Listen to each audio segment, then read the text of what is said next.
fall picture using the element space. So we'll need a few supplies. We'll need paper, drawing pencil, colored pencils. I would like you to try to find a lot of fall colors, so think warm colors. You'll also need green, brown. If you want to use a Sharpie, you're welcome to use a Sharpie, but you'll definitely need a drawing pencil to start.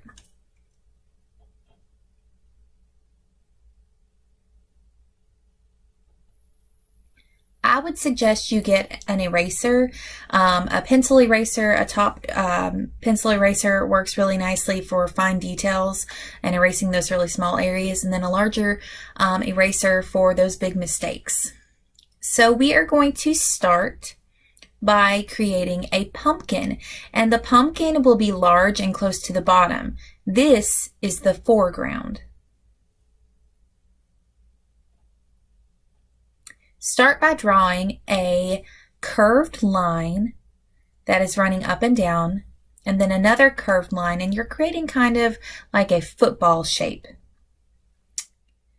We'll then start almost at the top of our little football shape and draw another little wider curved line all the way to the bottom of our football shape.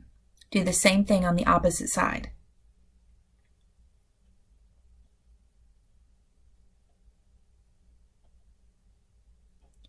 We'll continue doing this 2 more times on each side. If you notice at the bottom and at the top, I didn't go all the way to the very top of my initial football shape. I stopped close to the top. That way it kind of creates a somewhat flat shape towards the top and bottom. Now I'm going to draw the stem. So for the stem, you really want to create an organic shape. I do this sort of, what I'm going to say is a wonky heart. It's very loose. It's not super precise because this is supposed to be a stem. Again, we don't want it to be like a geometric shape.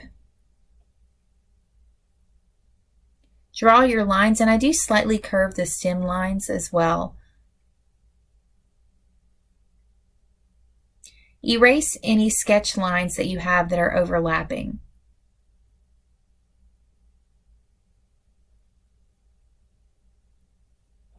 I do draw just a little bit of a detail on the other side of my stem so that the stem looks a little bit more three-dimensional than if I just left it with the 2 initial sketch lines. For me, I like to add a few vines to my pumpkin. That way it looks nice and pretty and organic. If you want to add some leaves to it, feel free, make it your own. Next, I'm going to draw a horizon line behind the pumpkin around the center of the page. This creates a middle and a dividing line for my background.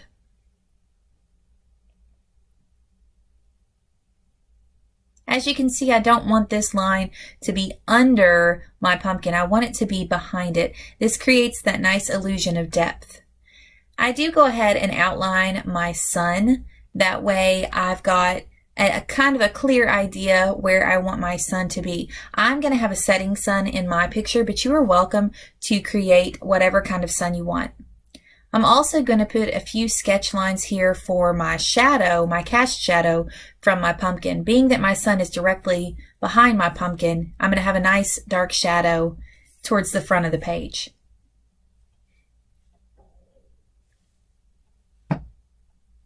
Now it's time to color.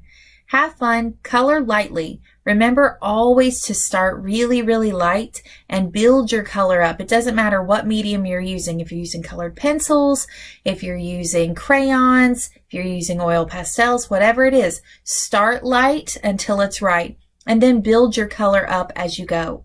I'm going to continue to do this until my whole picture is complete. When I shade, pay attention to the different aspects of shading. Use different colors. Don't just take a black marker or a black colored pencil and just start shading with black. Try some different colors. Use blue, use brown to shade in colors such as green.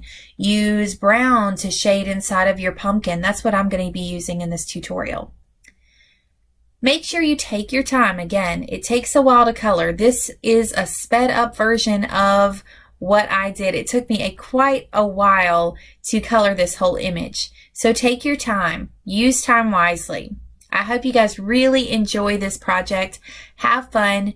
Do your best. I can't wait to see what you've created.